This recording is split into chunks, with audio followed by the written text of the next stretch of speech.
स्वागत है आपको मेरे YouTube चैनल श्री सान्वी में। और आज मैं यहाँ श्री जीवित पुत्री का व्रत कथा सुनाऊंगी, तो प्रेम से सुनिए। एक बार नैमिषारण्य के निवासी ऋषियों ने संसार के कल्याणार्थ सूत जी से पूछा, हे सूत, कराल काली काल में लोगों के बालक किस तरह दीर्घायु होंगे, सो कहिए। सूत जी बोले, जब द्वापर युग का अंत और कलयुग का आरंभ था, उसी समय बहुत सी शोकाकुल स्त्रियों ने आपस में सलाह की कि क्या इस काल में माता के जीवित रहते पुत्र मर जाएंगे। जब वे आपस में कुछ निर्णय नहीं कर सकी, तब गौतम जी के पास पूछने के लिए गए। तब उनके पास पहुंची तो उस समय गौतम जी आनंद के साथ बैठे थे। उनके सामने जाकर उन्होंने मस्तक झुकाकर प्रणाम किया। तदंतर स्त्रियों ने पूछा, हे प्रभु, इस कलयुग में लोगों के पुत्र किस तरह जीवित रहेंगे? इसके लिए कोई व्रत या तप हो तो कृपा करके बताइए। इस तरह उनकी बात सुनकर गौतम जी बोले, आपसे मैं वही बात कहूंगा जो मैंने पहले से सुन रखा है। गौतम जी ने कहा, जब महाभारत युद्ध का अंत हो गया और द्रोण पुत्र अश्वत्थामा के द्वारा अपने बेटों को मरा देखकर सब पांडव बड़े दुखी हुए, तो पुत्र के शोक से व्याकुल होकर द्रौपदी अपनी सखियों के साथ ब्राह्मण श्रेष्ठ धौम के पास गई और उसने धौम से कहा, हे विप्रेंद्र, कौन सा उपाय करने से बच्चे दीर्घायु हो सकते हैं, यह आप कृपा करके ठीक ठीक कहिए। धौम बोले, सतयुग में सत्य वचन बोलने वाला, सत्याचरण करने वाला समदर्शी जिमुतवाहन नामक एक राजा था। एक बार वह अपनी स्त्री के साथ अपने ससुराल गया और वहीं रहने लगा। एक दिन आधी रात के समय पुत्र के शोक से व्याकुल कोई स्त्री रोने लगी, क्योंकि वह अपने बेटे के दर्शन से निराश हो चुकी थी। उसका पुत्र मर चुका था।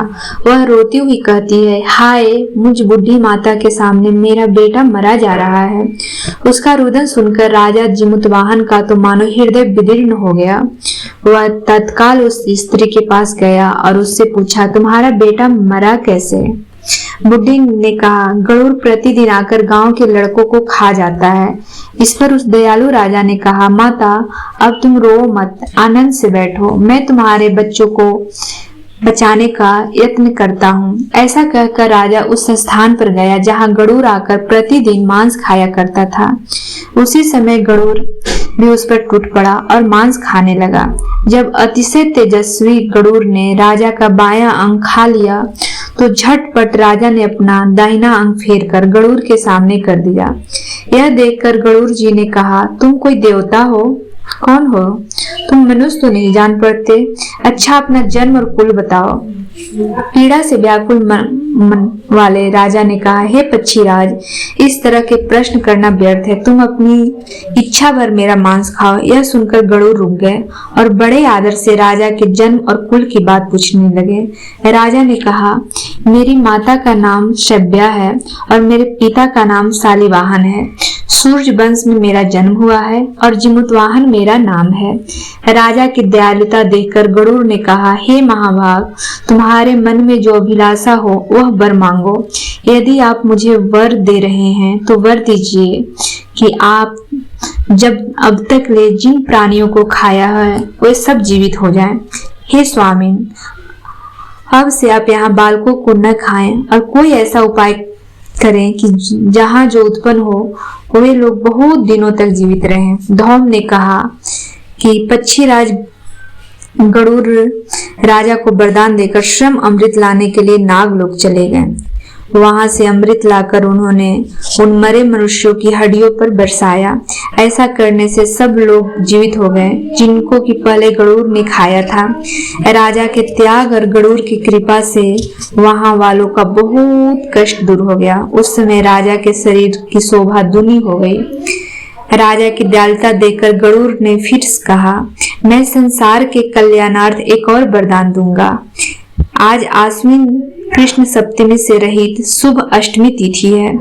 आज ही तुम अब यहाँ की प्रजा को जीवन दान दिया है। हे वत्स, अब से यह दिन ब्रह्म भाव हो गया, जो मूर्ति भेद से विविध नामों से विख्यात है। वही त्रैलोक से पूजित दुर्गा अमृत प्राप्त करने के अर्थ में जीवित पुत्रिका कहलाई है। सो इस तिथि को जो स्त्रियां उस जीवित पुत्रिका की और कुश की आकृति बनाकर तुम्हारी पूजा करेंगी तो दिनों दिन उनका सौभाग्य बढ़ेगा और वंश की भी बढ़ती होती रहेगी। हे महाभाग, इस विषय में विचार करने की भी आवश्यकता नहीं है। हे राजन, सप्तमी से रहित और उदय तिथि की अष्टमी को व्रत करें, यानी सप्तमी अष्टमी जिस दिन हो उस दिन व्रत न कर शुद्ध अष्टमी को व्रत करें और नवमी में पारण करें। यदि इस पर ध्यान न दिया गया तो फल नष्ट हो जाएगा और सौभाग्य तो अवश्य नष्ट हो जाएगा। जीमूत वाहन को इस तरह वरदान देकर गरुड़ और बैकुंठ धाम को चले गए और राजा भी अपनी पत्नी के साथ अपने नगर को वापस चले आए। धौम द्रौपदी से कहते हैं, हे देवी, मैंने यह अतिशय दुर्लभ व्रत तुमको बताया है। इस व्रत को करने से बच्चे दीर्घायु होते हैं।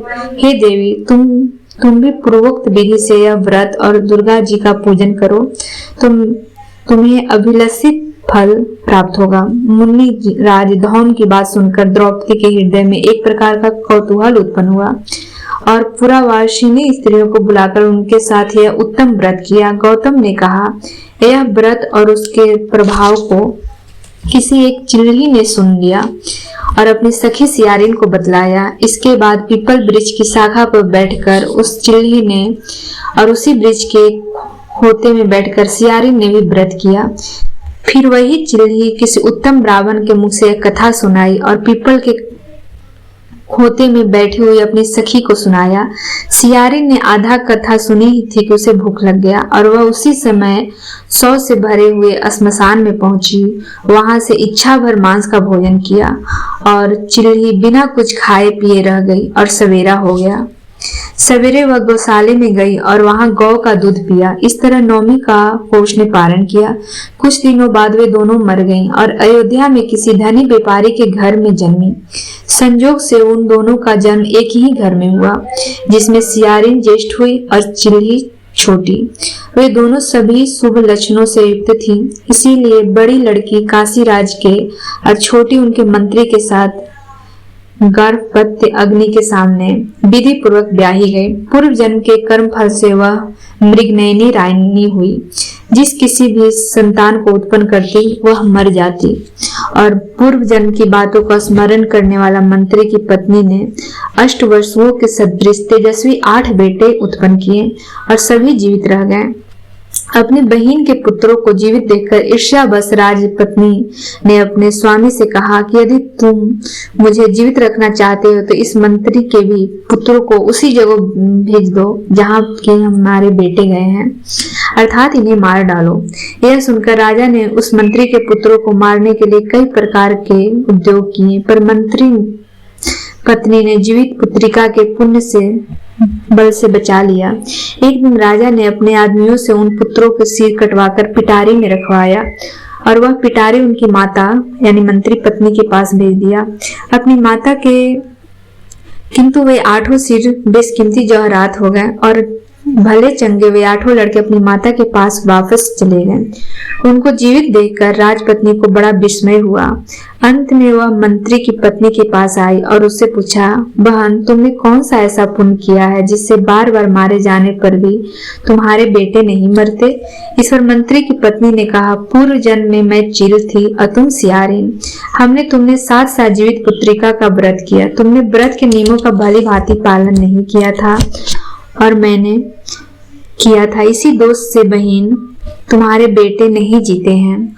ओ राजा रानी, अब भी तुम उस जीवित पुत्री का व्रत को करो तो तुम्हारे बेटे दीर्घायु होंगे। मैं तुमसे सच सच कह रही हूँ। उनके कथानुसार रानी ने व्रत किया, तभी से उसके कई बेटे सुंदर और दीर्घायु होकर बड़े बड़े राजा हुए। सूत जी कहते हैं कि इस प्रकार का आनंद देने वाला मैंने यह दिव्य व्रत बतलाया है।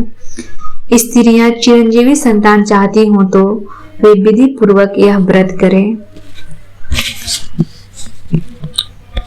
श्री राधे राधे। अगर वीडियो पसंद आई हो तो लाइक, शेयर एंड सब्सक्राइब जरूर करें और अपने सगे संबंधियों में भी शेयर करें ताकि वो भी इस कथा का सुनकर